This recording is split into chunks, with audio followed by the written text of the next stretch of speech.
ఇది పొన్నై దగ్గర తమిళనాడు అండి. నవగ్రహాల గుడి.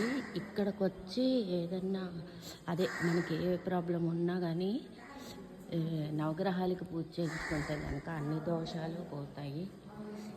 దోషం తొలగించడానికి వెళ్ళవలసిన దీపాలు కూడా ఇక్కడ పెడతారు. ఇది చాలా ఫేమస్, తమిళనాడులోకి వస్తుంది.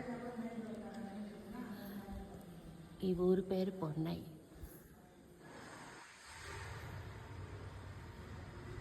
నవగ్రహ కోట అంటే తెలుస్తుంది.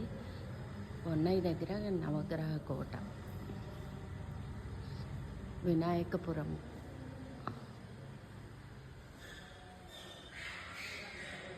ఇక్కడ అన్ని గ్రహాలకి పూజ చేస్తారు. మన గ్రహ దోషాలన్నీ తొలగడానికి ఇక్కడ పూజ చేయించుకుంటారన్నమాట. ఇది తమిళనాడు.